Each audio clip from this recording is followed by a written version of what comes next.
Recording in progress. En nombre de Dios y de la patria se abre la sesión. Señora secretaria.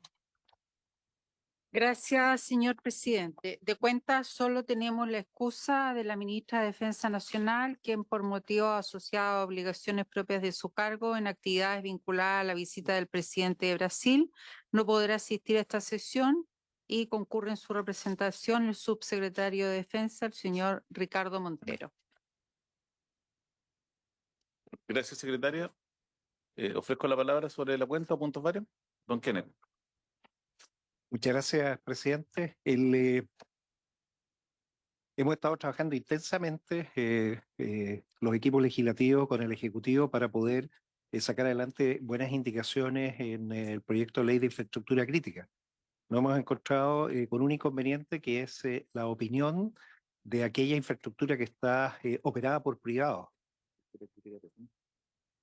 Sí, solo. Es que ese acuerdo de defensa, entonces, porque esta Comisión Unida de Seguridad y Gobierno. Tiene toda la razón, presidente. Me voy a referir de ello al término una vez que convoquemos la Comisión de Defensa. Queda pendiente. Eso es solo el tema de defensa. Y seguridad y defensa. Doña Paulina. Gracias, presidente. Quiero pedir el acuerdo de la comisión para que a través de para poder ingresar se abra un periodo de indicaciones breve de 15 minutos o media hora, presidente, para poder presentar las indicaciones que nosotros en tiempo ingresamos por la plataforma, pero que nos envió un correo que además está dispuesto a través de una circular. Entonces necesito un plazo muy breve para que se pueda autorizar esto. Si hay acuerdo de las Comisiones Unidas, se puede hacer, pero esta autorización tiene que ir a la sala. Sí, ¿Sí? sí lo ¿Hay sé. acuerdo? Se lo pediremos a la tarde entonces. Gracias, presidente. Es un plazo de 15 minutos para que puedan cumplir con la formalidad del envío del correo. Gracias, presidente. Esta sesión tiene por objeto iniciar el estudio en particular del proyecto de ley en segundo trámite constitucional que establece normas generales sobre el uso de la fuerza para el personal de las Fuerzas de Orden y Seguridad Pública, las Fuerzas Armadas y las circunstancias que señala. Boletín 15.805-7. Se encuentran invitados la señora ministra del Interior y Seguridad Pública, ministra Carolina Toá, el jefe jurídico legislativo, señor Rafael Collado, los señores asesores, señora Laura Mancilla y señor José Tomás Gumut. Del Ministerio de Defensa Nacional se encuentra presente el subsecretario de Defensa, señor Ricardo Montero, la abogada del gabinete de la ministra, señora Lizolet Yáñez, el asesor jurídico de la ministra, señor Luis Correa. Ya. Como ya se recibieron las indicaciones, le vamos a ofrecer la palabra en primer lugar a la ministra del Interior para que se pueda referir a las indicaciones del Ejecutivo y posteriormente al señor subsecretario. Ministra, tiene la palabra.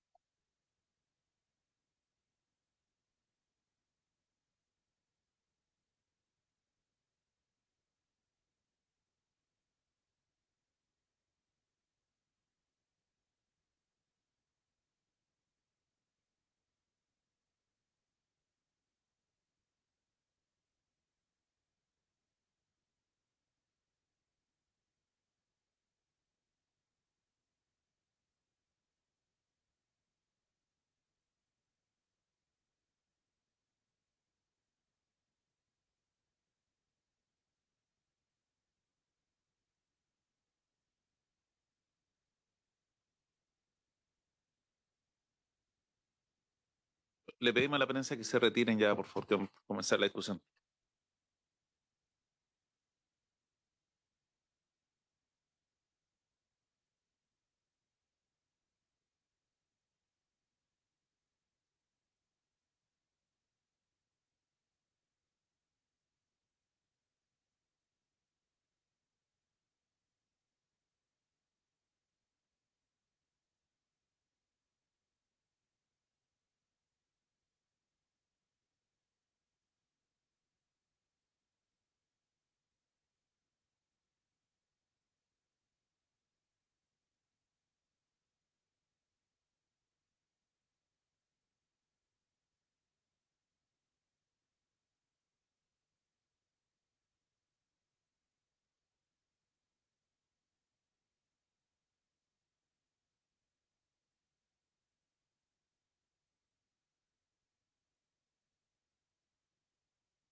estas indicaciones las está presentando el Ejecutivo al proyecto, abarcan distintas, digamos, títulos del proyecto. Recordemos que es un proyecto que tiene un título primero con disposiciones generales que se aplican a toda la normativa, tiene un título segundo que se refiere a las reglas de uso de las fuerzas de orden y seguridad pública, tiene un título tercero respecto a las reglas que se aplican a las Fuerzas Armadas, tiene un título cuarto de disposiciones finales y por último normas transitorias.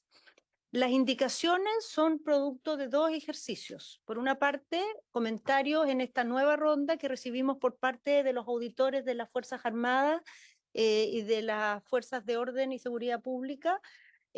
Quisiera recordar, presidente, que este proyecto que inició su tramitación en la Cámara tuvo una primera vuelta de indicaciones que surgieron especialmente a partir de comentarios de los auditores, tuvo una segunda ronda de indicaciones que fueron producto de aquello y en su versión, digamos, que se llevó a votación en la Cámara de Diputados, tenía prácticamente todas las observaciones incluidas. Sin embargo, en la Cámara de Diputados se rechazaron varios de los aspectos que se habían acordado incorporar producto de esta iteración que se había tenido con los distintos auditores. Entonces, en gran parte lo que estamos haciendo acá es reponer algunos de esos aspectos que se cayeron en la tramitación de la Cámara y también mejorar la formulación, porque se cayeron por algo, o sea, porque había ciertas interpretaciones que generaban problemas o que se malentendían. Entonces, en muchos casos no solo se repone, sino que se mejora la redacción del texto que se repone.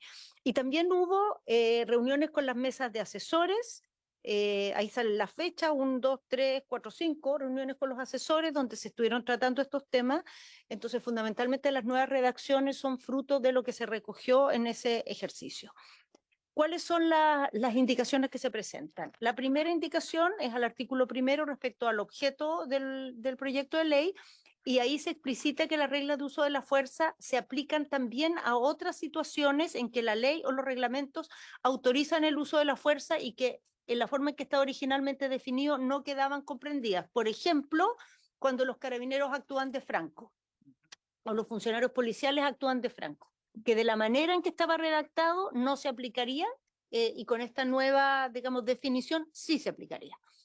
El artículo segundo, que se refiere a las definiciones, amplía la definición de armamento a los elementos autorizados en los reglamentos y protocolos institucionales, porque en la redacción original hacía referencia a armamento solo como aquel que es mencionado en la ley de armas, y hay equipamiento que ocupa las policías que no está en la ley de armas. Por eso se hace una definición más amplia.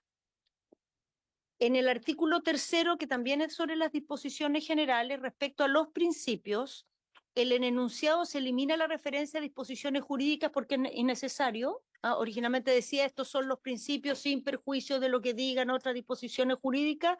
Eso generó aprensiones porque disposiciones jurídicas era muy amplio, no era solo leyes, y la verdad es innecesario. O sea, las otras leyes están vigentes y eso no es necesario que la ley diga que hay otras leyes vigentes, entonces no se menciona. Se propone consagrar el principio de proporcionalidad que en la Cámara de Diputados se rechazó, en el sentido de que el ejercicio del uso de la fuerza, digamos, sea adecuado al tipo y nivel de la resistencia o agresión que se está enfrentando, para ajustarse así a lo que es la normativa internacional y la normativa vigente, lo que hoy día los reglamentos de uso de la fuerza dicen que consagran este principio. Para efectos de evitar cualquier malentendido respecto a qué es el principio de proporcionalidad, porque todas las observaciones que ha habido a este principio han estado basadas en que se entiende que proporcionalidad es igualdad de medios, y proporcionalidad no es igualdad de medios. Proporcionalidad quiere decir que haya una relación entre los medios y no que haya igualdad de medios. Entonces, para aclaración, se agrega una frase que dice: este principio no implica igualdad de medios y en cualquier caso se deberá asegurar la superioridad del personal y resguardar la seguridad y la de terceros. Quiero recordar cuál es la lógica de esto. Las reglas de uso de la fuerza no buscan que haya igualdad de condiciones entre el objetivo y las fuerzas. Lo que se busca es que las fuerzas tengan superioridad. Pero el principio de proporcionalidad lo que busca es que no haya desproporcionalidad. O sea, que se ataque una amenaza menor con una respuesta sobredimensionada. Esta definición, esta frase, antes estaba puesta a propósito del principio de racionalidad. pensamos que es mejor trasladarla al principio de proporcionalidad porque lo que quiere, digamos, aclarar y evitar malentendido se ha generado principalmente en el principio de proporcionalidad. Entonces, para estos efectos se propone a la comisión que se rechace esta misma frase que está mencionada en el principio de racionalidad. En realidad lo debimos haber puesto en las indicaciones, pero se nos pasó. Pero basta separar esa parte y votarla para que no digamos dos veces la misma cosa, no es necesario. Las disposiciones generales también respecto al tema de formación y capacitación y prohibición de la tortura, en el artículo 4 se incorpora el deber de las fuerzas de realizar capacitaciones sobre el uso de la fuerza y no solo a las fuerzas de orden y seguridad pública, porque quedó en la redacción había un error, se establecía este deber para las policías y no para las Fuerzas Armadas, se amplía. En el artículo 5, se establece nuevamente la prohibición de la tortura y otros tratos o penas crueles. O sea, quedó establecido, pero se aclara la redacción. Se simplifica la redacción de esta regla de prohibición de la tortura y otros tratos o penas crueles, inhumanas o degradantes, y esto para evitar que la redacción repita, digamos, conceptos que están ya en otras normativas. Entonces, el principio se mantiene, pero la redacción se simplifica para evitar reiteraciones. También en las disposiciones generales sobre los deberes, en el artículo 6º, se incorpora la exigencia de que los criterios de planificación de los procedimientos se establezcan en los reglamentos. Se establece el deber de resguardar la vida e integridad y prestar auxilio. Y aquí lo que se hace es ajustar la redacción para que el deber de prestar auxilio sea aplicable a las personas involucradas en los incidentes. ¿Por qué? Porque la redacción original no quedaba claro que cuando se presta auxilio a los afectados, el afectado a veces puede ser el objetivo. O sea, una persona con la cual se ha tenido algún tipo de enfrentamiento, ha sido necesario hacer uso de la fuerza, si esa persona queda herida, también se le debe prestar auxilio a esa persona, no solamente los terceros involucrados que no participaron. Entonces, eso queda más explícito de esta manera. Se propone consagrar el deber de registro de los incidentes en que se haya hecho uso de la fuerza por cualquier medio idóneo. ¿Qué quiere decir esto? Que el registro puede ser audiovisual, que otras veces puede ser simplemente un informe escrito, pero tiene que haber un reporte cuando se hizo uso de la fuerza de en qué contexto se dio, por qué se dio y cómo fue el desarrollo de esa intervención. Y el cualquier medio idóneo deja abierta la puerta a que se elija cualquier medio idóneo. Ya pasamos aquí al título sobre reglas de uso de la fuerza, al artículo 8º, que se refiere a las etapas en el uso de la fuerza. En la etapa de reducción de la movilidad se propone que una vez que la persona ha sido reducida e inmovilizada y no oponga resistencia, se prohíba ejercer la fuerza. Este principio estaba en la redacción original, quizá no estaba tan claro porque no decía y no opone resistencia, porque a veces la persona está reducida pero opone resistencia. O sea, por ejemplo, una persona puede estar incluso con esposas y seguir oponiendo resistencia y pateando, etcétera. Entonces, para dejarlo claro, se puso no poner resistencia porque esto se rechazó en la Cámara, es así, ¿no? Se rechazó este principio, que es bien complicado rechazar este principio. O sea, una vez que la persona esté reducida, no pone resistencia, seguir haciendo uso de la fuerza es una falta, digamos, en cualquier parte del mundo. En la etapa de utilización de fuerza menos letal, se incorpora un párrafo segundo que señala que debe evitarse apuntar y disparar directamente a la cabeza y torso de las personas en caso de utilizar armamento menos letal que use proyectiles de impacto cinético, por ejemplo, bombas lacrimógenas hasta aquí, ¿no? Que no se puede, esto normalmente está en los reglamentos, pero ponerlo en la regla de uso de la fuerza nos parece relevante porque este ha sido uno de los temas más clásicos de disputa sobre el uso legítimo de la fuerza. Se reemplaza la redacción de etapas de utilización de fuerza potencialmente letal para detallar los casos en que procede. Esto sí que... ya, porque se cayó en la Cámara. Ya. Después, todavía en este mismo título, en el artículo 9º, se regula el uso de la fuerza para la protección de infraestructura crítica, que es un tema que ha rodeado esta discusión todo el tiempo. En el artículo 10º se mandata a reglamentos que especifiquen el uso de la fuerza para diferentes funciones policiales y situaciones operativas. Esto fue un objeto de mucha discusión en la Cámara de Diputados.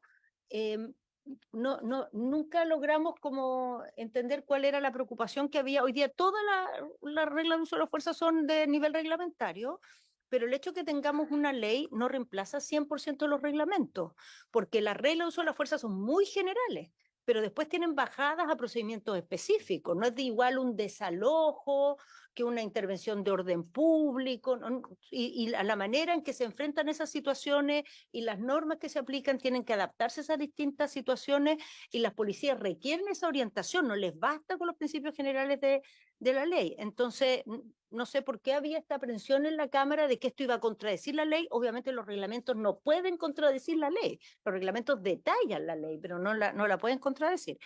En el artículo 13 se prohíbe el uso de la fuerza sobre personas detenidas, excepto en los casos que sean necesarios para mantener la seguridad de las unidades de detención o que esté en peligro la integridad física de las personas. Esto porque no siempre que una persona esté reducida está detenida. Es otra categoría, pero el principio es similar. El artículo 12 sobre las reglas de las Fuerzas Armadas, esto ya es el título tercero, se reemplazan las reglas de uso de la fuerza aplicable a las Fuerzas Armadas que quedaron en la Cámara de Diputados en 3 simplemente reglas, y se vuelve a la nomenclatura de 8, que además es muy similar a la que había tratado esta comisión en relación a la moción presentada por senadores y senadoras. En la Cámara de Diputados se redujo las reglas a 3, lo cual dejaba muy poco espectro para regular la fuerza, o sea, prácticamente no entregaba ninguna orientación en un sistema tan extremadamente simplificado. En el artículo 15, sobre los eximentes de responsabilidad penal, se propone una nueva redacción porque el eximente quedó redactada en tales términos en la Cámara de Diputados que podía generar, conflictos de interpretación en su relación o armonización con otras normas, por ejemplo, la ley Naín Retamal. En el artículo 17, respecto a las medidas disciplinarias del personal, se propone eliminar el artículo porque repite normas que están en otras, disposiciones y que no es necesario reiterar, respecto a cuándo se aplican sumarios, cuándo no, cómo juegan en relación al avance de las investigaciones penales. Eso ya está regulado, no es necesario que esta ley ahonde en esas materias. Y eso es, presidente. Gracias, ministra. Ofrezco la palabra al subsecretario. Se la van a enviar. Muchas gracias, presidente. Saludar a la mesa por su intermedio. Complementar la presentación que ya realizó la ministra respecto a las reglas de uso de la fuerza, específicamente en materia de defensa. Lo primero es que el foco de este proyecto está puesto precisamente en elevar a un rango legal regulaciones que actualmente ya existen. Hoy día esto ya está regulado, pero por regulación infralegal. ¿Qué es lo que tenemos nosotros en defensa?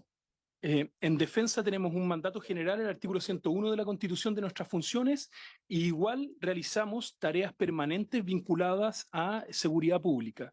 2 casos específicos que se conocen es, por ejemplo, las labores que realiza Directemar como Policía Marítima, o también las que se realizan en virtud del artículo 18, inciso final, en plebiscitos y elecciones. En nuestro gobierno vamos a tener todos los años plebiscitos o elecciones.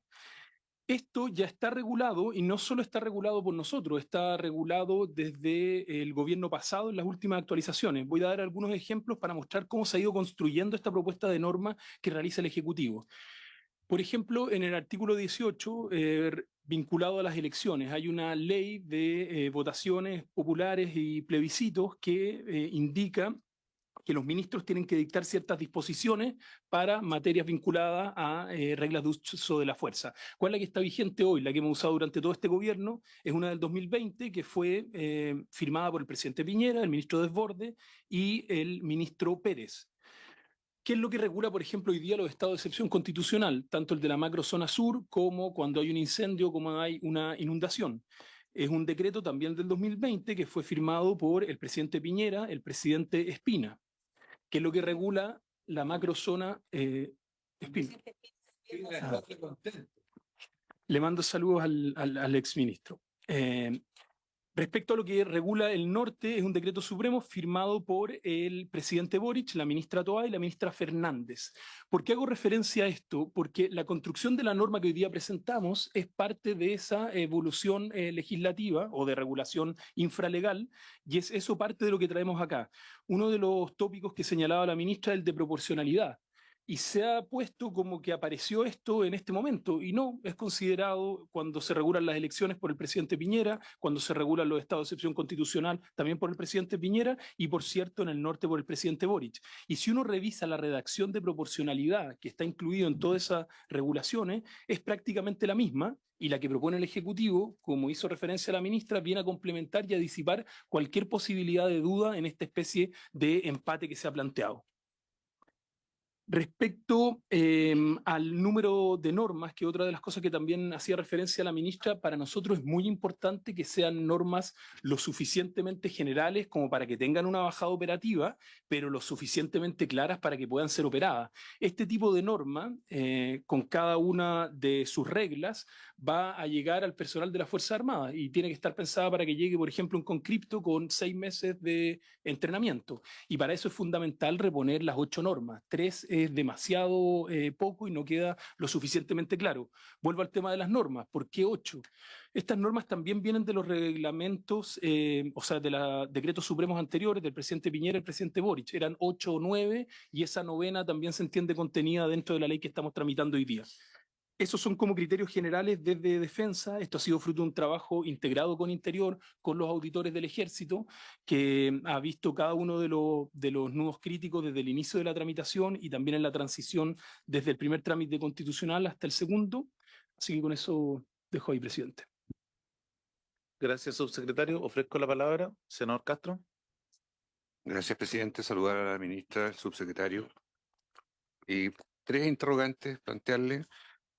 Una sobre la macrozona norte, en cuanto a lo que ha sido una cierta polémica con la frontera con Bolivia, 800 kilómetros, tengo entendido, en cuanto a la reconducción. Si el decreto del presidente Boric y usted, ministra, sobre esa reconducción en el caso de ciudadanos venezolanos, ¿tiene un impedimento desde el decreto o desde Bolivia? Para entender bien ese aspecto que hoy día sigue latente de algún modo en la conversación. Segundo, respecto al uso de armas menos letales, ¿cuál es la definición práctica que va a haber en la propuesta del Ejecutivo? Porque entiendo yo que Carabineros trajo en su minuto, se han mostrado, no se han usado, ignoro las razones, sé que se han explicado en la Comisión de Seguridad en algún instante, pero el hecho de utilizarlas en la práctica, cuál es el valor que le asigna en los hechos para las filas, me refiero para Carabineros de Chile específicamente, el tener en ejecución armas no letales en la calle respecto a la disuasión, no solo en grandes manifestaciones, como es una lacrimógena o el agua, el guanaco, sino más bien en efectos más operativos directos, que tenga que entrar a una arena más de confrontación. Y no me quedó claro si en el rostro es la lacrimógena o son todas las que no pueden ir al rostro cuando se apunta, para precisarlo bien respecto a la presentación. Y por último, respecto del principio de racionalidad y proporcionalidad, como esto es una materia muy técnica y entendemos que es muy distinto que, por ejemplo, un carabinero enfrente a un vendedor ambulante, que hay un intercambio de palabras, que le ordena irse, que se resiste un poco, pueden haber garabatos, que si después algo de resistencia física, a que aparezca un señor dentro de los ambulantes, ¿verdad?, con una pistola. O sea, ¿cuál es el tránsito de esa gradualidad que permita dar seguridad al carabinero en su actuar, que permita ser eficaz en tiempos cortos, rápidos, de suma urgencia a veces? De manera que, sin pasar a llevar estos principios, tampoco haya una situación escalonada que retenga o inhiba de algún modo al personal policial para actuar con a veces la máxima dureza para enfrentar a un delincuente en acción. Esas son mis 3 preguntas, presidente. Don Kenneth. Muchas gracias, presidente. Por su intermedio, saludar y agradecer tanto a la ministra del Interior como al subsecretario de Defensa. Sería ideal poder contar en algún momento con la ministra de Defensa para poder profundizar estos temas. La primera pregunta al Ejecutivo, y yo creo que es probablemente del ámbito de la defensa, pero también escuchar del Interior, es por qué se ha tomado y se sigue con una definición de objetivo legítimo. Objetivo legítimo y se le pone todavía que es el uso de la fuerza en conformidad con la ley. Yo dudo que el Estado quiera tener objetivos ilegítimos. Puede que otros que se creen jefes de Estado tendrán objetivos ilegítimos. Entonces creo que estamos jugando con palabras que no conversan bien entre sí. ¿Y por qué? Y tomando las palabras, presidente, lo que señaló el subsecretario de Defensa, ese concripto con 4 meses, él recibe una misión y una consigna. Eso es lo que él recibe, no recibe otra cosa que una misión a cumplir y su consigna. Hablar de objetivos legítimos o ilegítimos, yo creo que complica y genera un problema. Por eso me gustaría escuchar la opinión del Ejecutivo respecto a este tema, que va a ser parte de las indicaciones que se van a discutir después. Porque de aquí parte el proceso. La persona que ha sido preparada por el Estado, ha sido equipada por el Estado, ha sido entrenada por el Estado le ha entregado todo, esa persona no está ahí por casualidad, tiene que tener instrucciones muy claras. Y esas instrucciones vienen bajo el concepto de misiones y también en base a un concepto que es esencial, que es la consigna, porque es lo que la persona va a hacer un uso. Lo segundo es con respecto a la nueva redacción propuesta por el Ejecutivo de proporcionalidad que reemplazaría la racionalidad. La verdad es que una y otra cosa uno los podría juntar, pero debería tener los dos nombres. No puede uno reemplazar al otro. Y pareciera que esta fuera una racionalidad proporcionada o una forma de actuar, porque no es lo mismo lo que se quiere decir. O sea, en el sentido de tener mucha precaución en la forma que se redacta, porque los problemas ocurren cuando esto se judicializa. No es en el momento en que la persona tiene su instrucción, tiene su misión, tiene su consigna, sino tiene que hacerse cargo del problema. Y la tercera pregunta al Ejecutivo es la defensoría de aquellas personas que están haciendo el uso legítimo de la fuerza del Estado.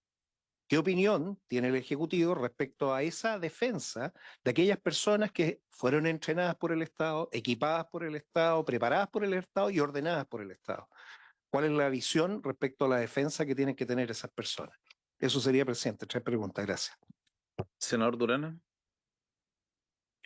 Gracias, presidente. Me sumo a los saludos a la señora ministra del Interior y al subsecretario de Defensa.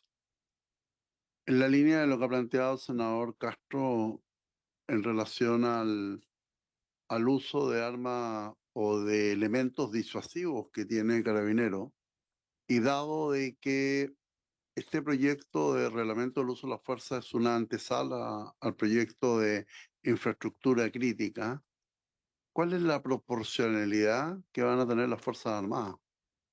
Porque en general las Fuerzas Armadas salen con un fusil y por lo tanto yo quisiera saber si en este rango de proporcionalidad finalmente se le va a entregar otros elementos o cómo finalmente va a quedar normada específicamente cuando se tenga que excepcionalmente hacer uso de las Fuerzas Armadas en un proyecto de infraestructura crítica, que si bien es a futuro, porque hoy día solamente lo tenemos excepcionalmente en zonas rurales de la Araucanía y en zonas de frontera en la zona norte, pero quizás eventualmente después puedan ser necesarios en lugares de afluencia de personas donde existe una alta ocurrencia de delito, y ahí quisiera saber finalmente cómo va a quedar esta norma específicamente para ese sector de las Fuerzas Armadas. Gracias, senador Durán. Ofrezco la palabra, ¿no? Entonces, la ministra del Interior y el subsecretario para que puedan contestar. Gracias, presidente.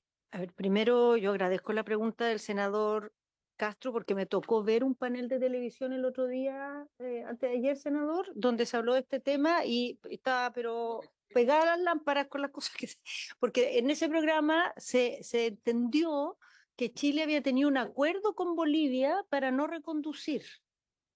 Y lo que sucede no es eso. es que Bolivia no acepta la reconducción de ciudadanos no bolivianos y la instrucción que se dio antes de que se dictara esta orden en la administración anterior era que los recondujeran igual. Entonces los llevaban a la frontera, Bolivia no los aceptaba y había que traerlos de vuelta. Entonces lo que pasó al inicio del gobierno del presidente Boric fue que se dio una instrucción en el sentido de que hasta que no hubiera un mecanismo de reconducción con Bolivia para ciudadanos no bolivianos, no se siguiera llevando gente a la frontera, porque era personal dedicado a eso, camioneta dedicada a eso, recursos dedicados a eso, para nada, porque no aceptan ninguna reconducción que no sea de un ciudadano boliviano. Eso es el instrumento al que se hizo referencia, a eso se refiere. En el intertanto, el gobierno de Chile ha intentado insistentemente lograr que Bolivia acepte reconducciones. O sea, hemos hecho mesas de trabajo, hemos llegado a acuerdos para varios temas policiales, hemos dado facilidades para los trabajadores que tienen ingresos frecuentes al país, que son migrantes habituales, en busca de que en ese intercambio, en algún minuto tengamos una, digamos, cambio de la disposición, de la voluntad de las autoridades bolivianas respecto a esto. Pero hasta ahora eso no ha pasado. Y no tenemos una herramienta para obligar a Bolivia. La verdad es que no la tenemos. Si tuviéramos un acuerdo en que hay una disposición en que, de reciprocidad en esta materia, pero lamentablemente no lo hay. Y en esa línea, digamos, de insistir en esa materia, créannos que el gobierno sigue siendo muy activo, pero hasta ahora no hemos logrado ese resultado. Lamentablemente, porque sí es un grave problema. Efectivamente, es un grave problema. La definición de armas no letales está en la ley. Está puesta, es de las materias que se logró aprobar correctamente sobre el disparo a la cabeza o al torso. Se refiere a armas menos letales que tienen este carácter cinético. Cinético quiere decir que tienen energía producto de su movimiento, distinto, por ejemplo, de armas menos letales que tienen otro carácter, por ejemplo, la pistola Taser. La pistola Taser sí se puede apuntar al torso. Es parte de su uso que se puede apuntar al torso, distinto de una bomba lacrimógena, que no se puede apuntar al torso o a la cabeza. Es un arma no letal de carácter cinético. Esa es la definición. El balín también es armamento no letal y tiene ese mismo carácter. Menos letal, claro, se debe disparar hacia abajo. O sea, esto fue, yo creo que todos nos familiarizamos mucho con este debate porque estuvo muy presente en la época del estallido, y un gran tema fue eso, que el balín debía dispararse al tren inferior, digamos, y cuando se ocupó en el tren superior hubo muchas dificultades, están todos los temas de pérdida ocular y todo eso, que fue producto de ese problema. El tema de objetivo legítimo se lo voy a dejar aquí al subsecretario. Y sobre la defensa jurídica, yo puedo responder de lo que conozco en las policías. Las policías ambas tienen prevista defensa jurídica. En el caso de Carabineros está prevista en 3 niveles. Hay una defensa interna que se hace a través de equipos propios que tiene Carabineros. Hay un segundo grado, especialmente cuando las personas ya no están en el ejercicio del cargo, que se hace a través de un seguro que tiene contratado Carabineros, y además tienen un convenio con la Defensoría Penal Pública. Entonces, se entrega defensa a los funcionarios que enfrentan cuestionamientos, lo cual no significa de antemano anticipar su inocencia, pero es el derecho a tener una defensa, digamos, correcta en un proceso judicial.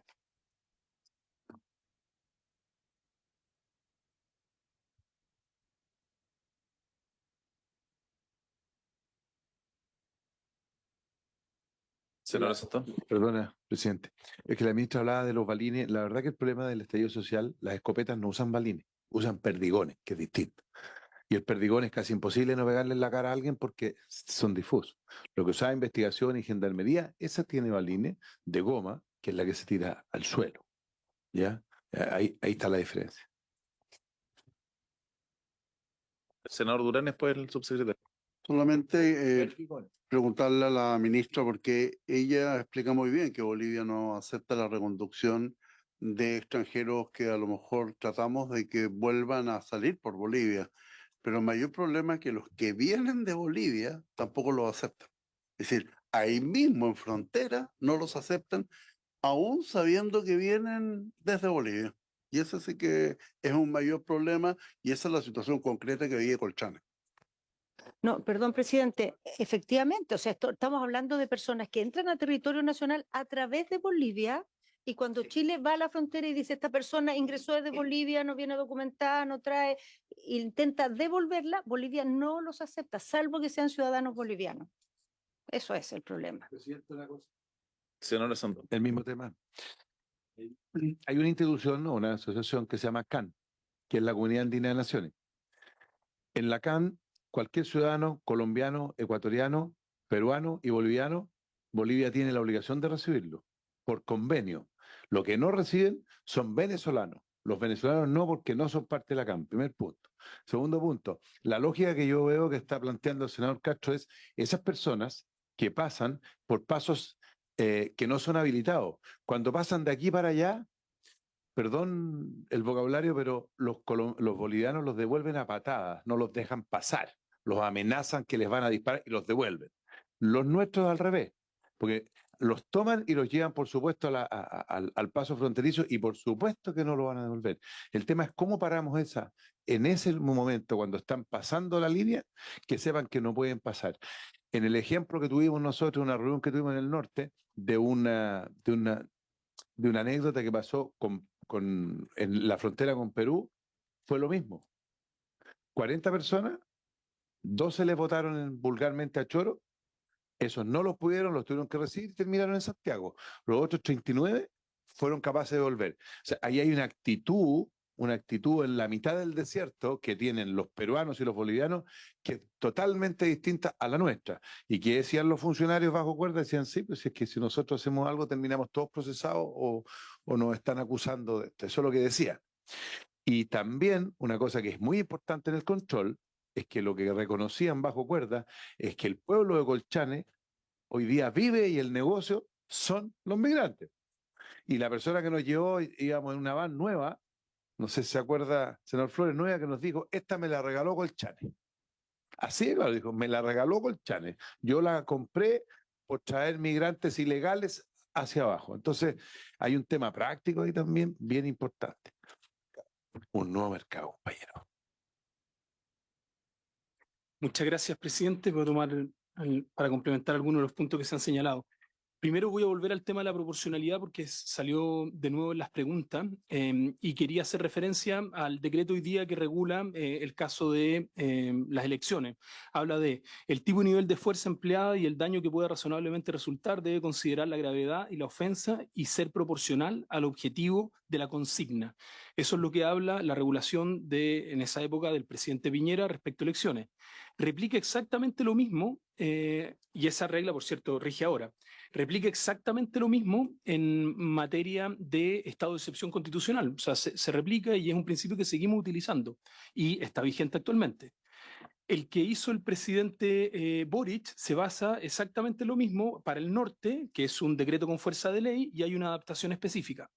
Y la propuesta que hacemos hoy día viene exactamente en la misma línea y la diferencia más relevante es que agrega lo que ya señaló la ministra. Es decir, que además del principio que ya veníamos utilizando, habla que este principio, y acá lo deja claro, no implica la igualdad de los medios empleados y en cualquier caso se deberá asegurar la superioridad del personal y del resguardo y de resguardar su seguridad y la de terceros. Esa es la indicación del Ejecutivo. Eso respecto al principio de proporcionalidad. Respecto a la finalidad del uso de la fuerza, es un concepto que ya se viene utilizando hace bastante tiempo, respecto al objetivo legítimo. Que en términos simples eso, la finalidad del uso de la fuerza. ¿Cuál es la finalidad del uso de la fuerza? Ese es el objetivo legítimo, ya está en la jurisprudencia, ha sido utilizado, lo utilizamos también en el día a día, entonces no es un concepto nuevo y es parte de esta regulación. De los temas, solo ver si me queda alguno. Eso es lo que tengo por ahora, presidente. WhatsApp.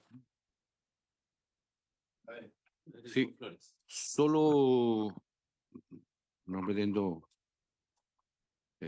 inducir a nada al subsecretario, pero este principio o este concepto del objetivo legítimo tiene que ser en consonancia, en coherencia con lo que está escrito en la ley. O sea, no puede ser un objetivo por fuera de la ley.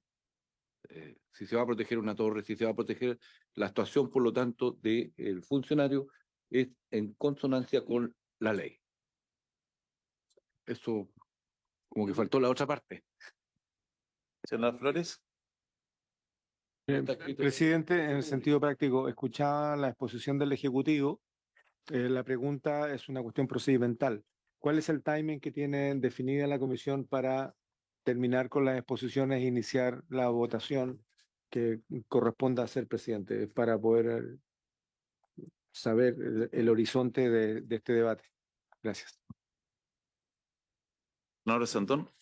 No, que después en la discusión hay que ver, porque se habla mucho de proporcionalidad y todo, pero, por ejemplo, ¿cómo vamos a ser capaces de hacer práctica esta ley? Porque cuando hablaban aquí de, no sé, una discusión con ambulante y el ambulante anda con o si no un ambulante, una persona en la calle, para que no discriminemos de nadie, y anda con un destornillador o con un punzón, ¿dónde está la proporcionalidad? Porque ese punzón es mortal, pero no aparece en ningún lado, y de repente aparece, ¡pop! O sea, ojo con eso, o sea, la forma que nosotros tenemos de tener la RUF es proteger al personal de un montón de alternativas que no están dispuestas, que no son en teoría armas tradicionales. Por eso nosotros hablamos tanto y vimos el ejemplo de lo que usa en Colombia, las famosas taser, lo importante que son, que no son letales y que de alguna manera adelantan la protección de nuestro personal. Si nosotros en esta ley no protegemos a las policías, ¿quién los va a proteger? ¿Y cómo vamos a medir la proporcionalidad de una persona que tiene un punzón? Porque el punzón es un simple destornillador afilado nomás, que se pone aquí, no cuesta nada, no, y en cualquier minuto le puede causar la muerte, una tremenda herida, etcétera. Pero el policía no lo ve. Por lo tanto, ¿de qué personalidad me hablan? Ojo con eso. Y en esto, ojalá que en el futuro avancemos, y una idea al gobierno es que también veamos, y ojalá presenten un proyecto de ley para una RUF para gendarmería. Tuvieron 9 días en una cárcel, 9 días en una cárcel destruyéndola y no la pudieron controlar. Y con una pura pistola taser habrían controlado eso en 5 minutos. Son muchos millones de pesos votados, la falta de autoridad más absoluta y con la vulgaridad que al final se arregló porque autorizaron que entraran hamburguesas y papas fritas para los presos. Y eso está reconocido. Entonces, perdónenme, en eso tenemos que ser súper prácticos en la realidad. Esto no es abuso, pero hoy día hay un montón de cosas que están pasando en la calle que si nosotros no somos capaces de proteger a nuestro personal, ellos por supuesto que no van a usar, pues. Pero lo peligroso es cómo tenemos una arma efectiva que realmente bloquea la acción del otro. Porque usted puede tener, hay pistolas de aire comprimido que tienen gas lacrimógeno y todo, pero eso es súper difícil aplicarlo. Pero por lo menos en Colombia, que han tenido un avance impresionante, las famosas pistolas Taser hoy día, las nuevas, disparan hasta 12, 14 metros y no tienen ningún peligro de matar a nadie. Pero eliminan y protegen al personal de todas estas herramientas que existen hoy día, que son armas que no existen, que no aparecen, que no se ven, y que el personal en el accionar no tiene cómo saber si el personaje la tiene o no la tiene. Gracias, presidente. Don Kenneth. Muchas gracias, presidente. Nuevamente, por su intermedio, el subsecretario de Defensa. Él cita, cuando da su explicación respecto a la proporcionalidad, documentos en los cuales habla de una palabra. Y qué bueno que la haya mencionado y que quede registrada. Él señala consigna. La pregunta que le hago al subsecretario es, ¿dónde en este proyecto de ley está la palabra consigna? Y lo digo por lo siguiente, la fuerza se usa con un propósito, para algo. ¿Para qué? ¿Para qué estamos usando la fuerza? Y el por qué. El para qué y el por qué se le tienen que entregar a la persona que va a tener a cargo eso. Y eso en términos militares, como usted muy bien sabe, se llama misión, que tiene una tarea y un propósito. Tarea, ¿para qué se está haciendo? Y el propósito, ¿por qué se está haciendo? La consigna es la forma fácil en que se traduce. Entonces aquí no veo en qué momento se le dice a las fuerzas que tienen que hacer. Se definirán todas las reglas, pero ¿para qué? ¿Qué le vamos a dar? ¿Qué instrucción? No está. Y eso es lo más importante. Partiendo de lo mismo que usted señaló, que menciona la palabra consigna, que no aparece en este texto. Gracias, presidente. Senador Guanchumilla. Presidente, yo creo que de repente la discusión se torna compleja porque nosotros queremos compatibilizar la ley, porque lo que nosotros estamos haciendo aquí es una ley, no es un reglamento. Y la ley por naturaleza es una norma general. Y en la propia Constitución se establece esa nomenclatura en cuanto a la ley es una norma general y el presidente tiene lo que se llama la potestad reglamentaria. La potestad reglamentaria significa que el presidente ejecuta la ley en virtud de la norma general que nosotros estamos haciendo. Entonces, por supuesto que aquí va a ser muy difícil que si nosotros hablamos de normas de armas no letales, empecemos a nombrar las armas que son letales o no letales. Eso no es propia de la ley. La ley tiene que establecer el concepto de armas no letal y después será el reglamento el que tendrá que especificar los detalles. Y si ustedes me apuran un poco más, yo diría que la nomenclatura son las normas, que es la ley, pero después vienen las reglas, las directrices y las instrucciones. Entonces tú vas bajando al detalle. La norma general es la que le corresponde al Poder Legislativo. Las reglas después reglamentarias al presidente. Y después las propias instituciones tienen que dar las directrices y las instrucciones. Entonces yo creo que tenemos que entender de que lo que nosotros estamos haciendo aquí es una norma general, que es la ley. Lo otro es que aquí siempre se dijo que fueron las instituciones las que hicieron esto por la vía reglamentaria. Y probablemente cuando las instituciones hicieron la vía reglamentaria, el reglamento, seguramente los auditores se preguntaron, ¿podemos hacer esto por reglamento? ¿O lo podemos hacer o tiene que ser ley? Si lo hicieron por reglamento, yo estoy seguro que los auditores de la Fuerza Armada estuvieron de acuerdo que tenía que ser por reglamento.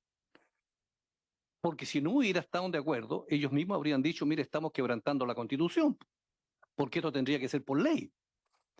Entonces, la pregunta que yo me formulo, y en definitiva, ¿estas reglas son materia de ley? Porque si uno examina el artículo específico, porque la nomenclatura de la Constitución es restrictiva, dice, solo son materia de ley estas. Porque esta es una ley o una regla que tiene por objeto actuar en tiempo real. Es cuando las instituciones están frente a un conflicto donde hay riesgos, entonces tiene que actuar de tal manera que la instrucción, la directriz o la regla tiene que ser específica, detallada. Y la ley sustancialmente es una norma general, donde es imposible entrar al detalle. De tal manera que yo creo que nosotros tenemos que tener claridad aquí en que aprobemos una ley con normas generales claras y después tendrá que ser el Poder Ejecutivo, en virtud de la potestad reglamentaria, la que establezca el reglamento de la ley, con sujeción a las disposiciones de la ley. Y después las instituciones darán las instrucciones, las directrices, las órdenes específicas tácticas en virtud del cual el teniente va a decir, mire, sargento, usted me actúa por aquí, por allá, use esto, no use este otro. Eso va a ser imposible que esté en la ley. Entonces yo creo que de esa manera podemos bajar y tener una ley completa y partimos de la base de que el Ejecutivo y las instituciones van a cumplir la ley. No podemos partir de la base que vamos a hacer una buena ley y después cada cual, ¿no es cierto?, va a hacer una cosa distinta. Eso es imposible, porque hay mecanismos para controlar. Y después de eso, respecto de lo que planteaba el senador Kenneth Pugh, yo tiendo a coincidir con él. Yo creo que la misión es distinta al objetivo. Porque la misión es ¿qué debes hacer? ¿Qué debes hacer y para qué debes hacerlo? En cambio, el objetivo es ¿qué se debe lograr con esa misión? A ti te dan una misión y el objetivo es ¿qué vamos a lograr con eso? Yo creo que hay una cierta distinción, que yo creo que convendría que le diéramos vuelta, porque yo tiendo a coincidir con el argumento que da el senador respecto de que es una cuestión distinta. Estoy hablando en términos militares y en términos, digamos, de la fuerza pública. Senador Flores. Presidente, además de insistir en conocer cuál va a ser el timing del trabajo que tenemos que hacer en esta etapa, yo quisiera, en el contexto de enfocarnos en el problema que tenemos como país, un poquito más integral de lo que fue la idea original de este proyecto, en cómo vamos dando una respuesta de Estado. Yo sé que el proyecto incluye a las Fuerzas Armadas y a las policías. Sin embargo, tenemos otras instituciones que complementan el rol. Y lo cito con un ejemplo muy breve. Hace unos días atrás, en 2 aeropuertos distintos, se me acercaron personas de la Dirección General de Aeronáutica Civil y me dicen, mire, senador, y me muestran en su teléfono fotografías de carné. Y me dice, en un caso, me dicen, mire, todas estas personas a los cuales le tomé son todos carnés falsos. Y nosotros no tenemos ninguna atribución para poder decirle a esta persona no puede ingresar. ¿Por qué? Porque al igual que las líneas aéreas, solamente es una verificación de la eventual identidad. O sea, se le mira la cara a la persona, se compara con el route y con el boarding que entrega la línea aérea. Habían pasado personas de comercio sexual solamente con un carnet que era a todas luces falso. Lo segundo, en otro aeropuerto me dicen, senador, está pasando gente con carnet de identidad y distintos documentos vencidos. Entonces, la pregunta es, respecto a las atribuciones, porque aquí tenemos un objetivo que es mucho más amplio, que tiene que ver el combate a la delincuencia, que tiene que ver con una serie de otras cosas, que es hoy día lo sustancial y lo principal. Digo esto porque en el caso de la DGAC no les está permitido, excepto en las zonas estériles, el uso de ningún tipo de elemento de protección personal. Y además de la cuestión migratoria, además de la cuestión de comisión de delitos, ellos tienen que controlar personas que frecuentemente hacen expresión de violencia. Nos dicen, han golpeado a funcionarios de la línea aérea, nos han golpeado a nosotros y no tenemos nada arreglado respecto a nuestras propias reglas de uso de la fuerza. Los pasajeros que se incomodan, los pasajeros que no solamente gritan, sino que rompen cosas o castigan personas. Están desprovistos de todo tipo de protección, presidente. Eso respecto de la DGAC. Y lo segundo es Gendarmería, porque Gendarmería tienen una pega distinta. Ya la gente con distintos grados de peligrosidad está bajo su custodia, pero también están sujetos al cumplimiento de los derechos fundamentales de las personas, al escrutinio público y a las limitaciones que ellos tienen para poder cumplir su pega, y también se sienten inhibidos de no estar protegidos. Yo no sé si esto, y pregunto aquí, ya que está el Ejecutivo presente, si esto lo vamos a tratar en una norma distinta o estamos todavía a tiempo de considerar estas dos circunstancias. O sea, claramente Gendarmería le toca la parte más difícil de tener que vérsela con gente que, ya sabemos, fue la exposición que hizo el ministro Cordero varias veces en la Comisión de Seguridad, en cárceles que no discrimina, no tenemos el espacio para discriminar distintos reos, digamos, dentro de la peligrosidad media hacia abajo. Y los gendarmes se las tienen que arreglar con los elementos que tienen, corriendo riesgo de que por distintas razones se les castigue a ellos, ¿no? Por un uso probablemente no regulado del uso de la fuerza en esas circunstancias. Y quiero hacer punto con la DGAC, pueden ser buenos complementos en materias de seguridad pública y seguridad nacional, pero los tenemos completamente separados, digamos, del rol. Gracias, presidente. Le vuelvo a insistir sobre la pregunta de cómo vamos a seguir, presidente, para poder programarnos. Gracias, senador Flores. A ver, parto por lo último. Estamos en discusión en particular, entonces lo que procede es que una vez que el Ejecutivo exponga, corresponde comenzar a votar las indicaciones una a una. No se contempla en la discusión en particular, salvo acuerdo unánime de la comisión, escuchar otras opiniones. Entonces lo que correspondería técnicamente es comenzar la votación de las indicaciones. Lo segundo, le ofrezco la palabra al Ejecutivo que pueda contestar lo de DGAC y Gendarmería y las otras dos que quedaron pendientes. Muchas gracias, presidente. Tengo varios puntos anotados acá. Primero, por su intermedio, tomando el raciocinio del senador Buenchumilla, voy a tratar de explicar respecto al objetivo. Lo que estamos haciendo acá es arreglar reglas de uso de las fuerzas generales para distintas hipótesis. Entonces veo el caso particular de la defensa. Nosotros en materia, por ejemplo, de Directemar, tenemos una ley específica que determina cuáles son las funciones. Y dentro de esa ley está la regulación general de cuál es la misión que se está encomendada. Dentro de las misiones regulares también tenemos la de las votaciones y escrutinio. La ley también regula ahí y hace un mandato al Ejecutivo, particularmente al Ministerio de Interior y de Defensa, a establecer en específico cuáles son las normas de esa misión en particular. Estas están regulando como genérico todas y cada una de esas opciones.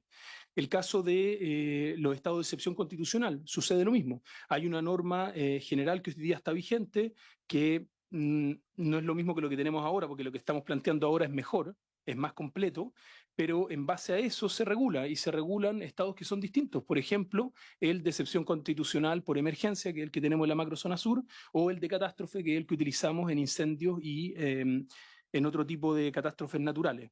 Lo mismo sucede con el norte. El norte también. ¿Cuál es la misión específica que se está encomendando? Es el resguardo de frontera. ¿Bajo qué hipótesis? Resguardo de la migración y también respecto a que se cometan ciertos crímenes.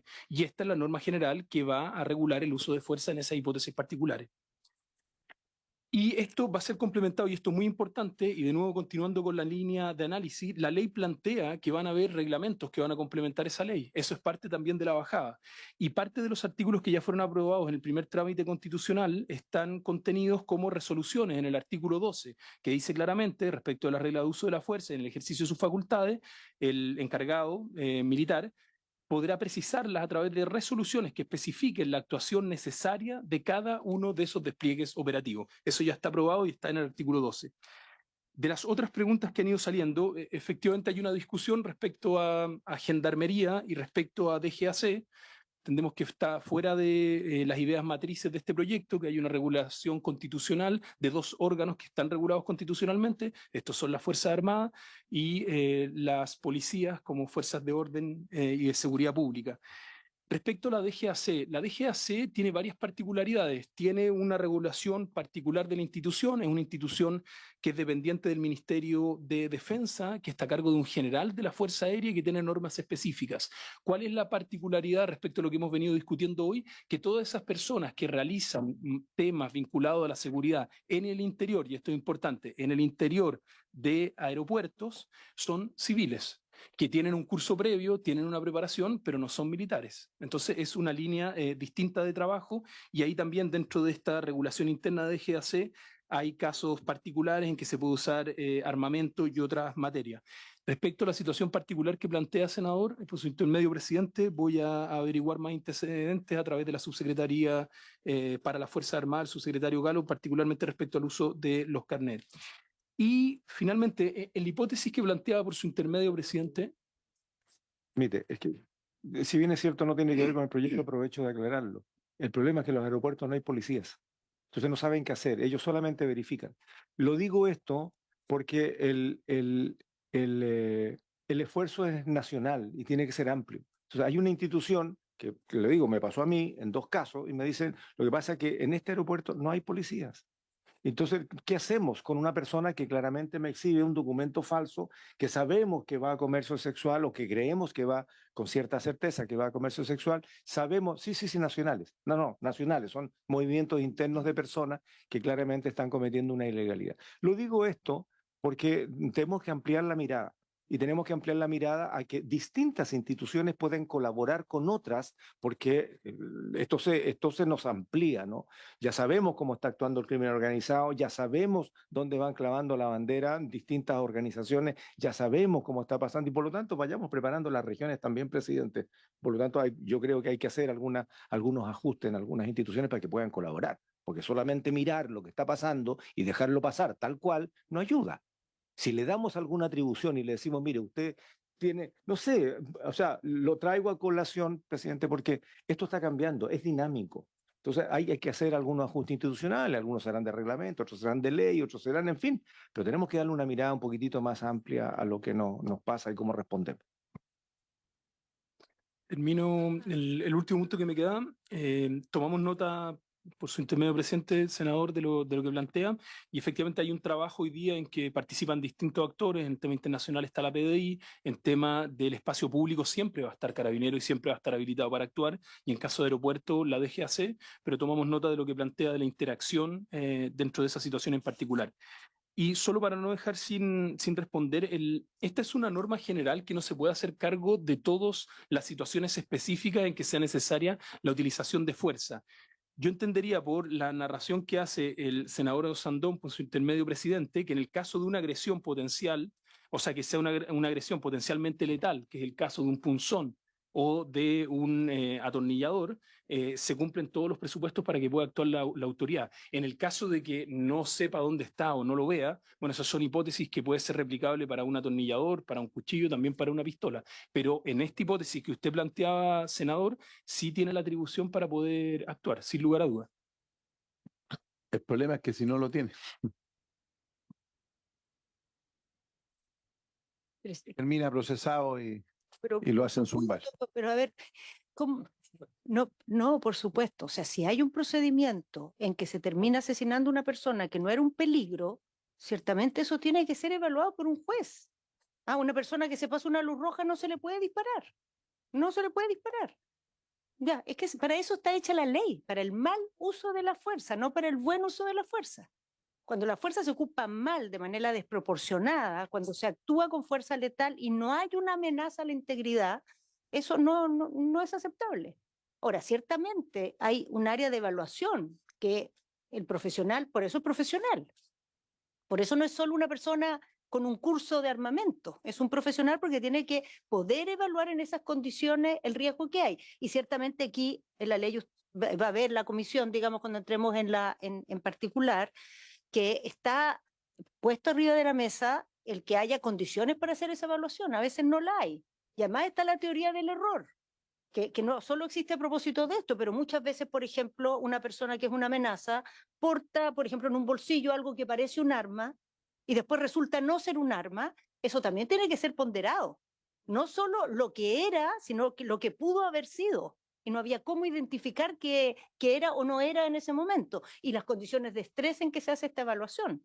Porque no es que se puede encargar un estudio a ver si parece arma o no parece arma, hay que reaccionar ahí en el momento.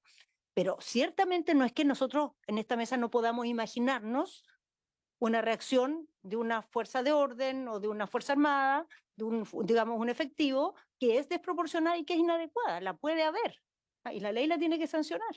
Ahora pasa, la cosa es el buen criterio para juzgar cuando eso sucede, ¿no? Y las reglas de uso de la fuerza son una ayuda para hacer ese juicio, ¿no?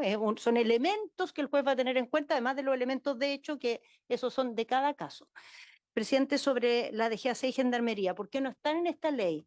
Porque son fuerzas que tienen características muy especiales. La DGAC, lo que acaba de mencionar el subsecretario, que amerita un análisis en particular, no son fuerzas militares ni son fuerzas, digamos, son civiles que cumplen una función.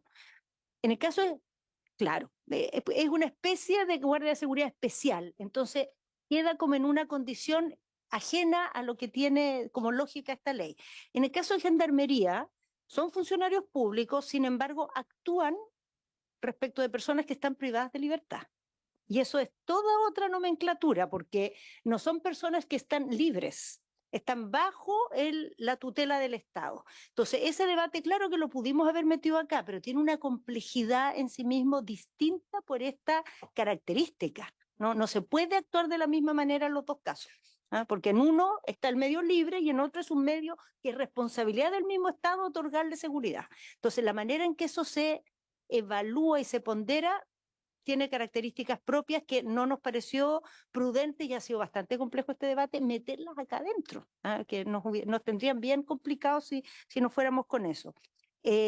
Ahora, este tema de la identidad, efectivamente, todo el tema tenemos un proyecto ahora, ustedes vieron que volvió a la comisión, que respecto a la identidad en el transporte terrestre, que surgieron bien fundadas aprehensiones de los senadores de cómo esto podía aplicarse en la práctica, pero tiene que ver con que tenemos muchas personas que ocupan el transporte terrestre, los buses, fundamentalmente los trenes, para desplazarse con identidades falsas, para cometer delitos, con todo tipo de cosas en su equipaje, y hoy día no tenemos ningún mecanismo para controlar eso. Ahora, respecto a los aeropuertos hemos avanzado harto, porque primero antes no teníamos, hoy día no teníamos la obligación de las líneas aéreas de tener las listas de pasajeros, guardarlas y tenerlas disponibilizadas para las investigaciones. Antes uno pedía, mire, deme los datos del vuelo, no sé cuánto, no, ya destruimos esas listas, no las tenemos. Y ahora estamos tramitando un proyecto que va a ser más importante aún, que establece que en el transporte aéreo local haya registro biométrico. Entonces la persona que va con carnet falso ahí se va a poder identificar, porque se va a ver la huella, se van a ver otros elementos, no solo el documento físico de identidad. Ahora, ese proyecto está en tramitación, el de la lista de pasajeros ya está aprobado. Entonces ahí vamos a tener más elementos de los que tenemos hoy día, efectivamente. Ahora, una vez que usted identifique que hay un problema, ahí le va a venir el problema de, bueno, ¿qué hacemos? Y hay que llamar a la policía para que actúe en ese caso, efectivamente, ahí va a venir ese dilema. Entonces, esos temas se están tratando por sus distintas vías. Ahora, respecto a lo que generó, mencionó el senador Osandón de este intento de motín que tuvimos varios, la verdad, pero me gustaría como traer a la comisión el contexto en que esto se dio. Hubo una serie de situaciones en el transcurso de un par de meses. Uno fue la instalación de inhibición de señal de celular en Santiago 1 y otro fue el juicio de los gallegos, que todos sabíamos, o sea, que nosotros sabíamos que tenían riesgo de generar motines. Motines, digamos, de alto riesgo, porque tenemos Santiago 1, o sea, un lugar peligroso, y los gallegos. A propósito de esto, se hicieron una serie de dispositivos especiales de seguridad para prevenir los motines que podía haber. Entonces hicieron varios allanamientos a los internos y al personal de gendarmería. Se hicieron perímetros de seguridad en el entorno por parte de Carabineros. Se reforzaron los controles a las visitas y ciertamente que hubo reacciones a estas medidas, pero reacciones que se lograron controlar. O sea, los motines no se provocaron, lo que hubo fue alteraciones, manifestaciones que todas las veces se lograron, digamos, poner bajo control sin que nunca escalaran a los peligros que hemos visto en otros lugares en que los internos toman control de los penales. Eso no pasó en ningún momento. Ahora, uno quisiera que nunca hubiera manifestaciones o actos violentos, pero bueno, eso en ese punto no estamos, pero no se generó lo que muchas otras veces pasa en muchos penales en nuestra región, que se toman medidas, por ejemplo, inhibición de señales y se tienen que echar para atrás, porque no se logran sostener, o porque en el transcurso de los motines se negocia retirarlas para volver la calma al funcionamiento del penal. Entonces, yo creo que más allá de que uno de esos incidentes no los desea, fue un episodio bien manejado, todos los riesgos que pasamos en esos días y que evitó, digamos, ninguna situación de mayor gravedad. Creo que todos los temas fueron tratados. Bueno, agradecemos la exposición de la ministra y el subsecretario y la próxima sesión partiríamos votando. Y yo lo que les pediría al Ejecutivo es si podemos armar de aquí al próximo martes, que va a estar en tabla, una pequeña mesa de trabajo para poder agrupar por temas, porque de repente podemos ir despejando algunos temas de forma más rápida que seamos uno a uno. Ahí don Rafael se encargará de coordinar. ¿Ya? ¿Listo? Entonces, cumplió el objeto de la sesión, se levanta.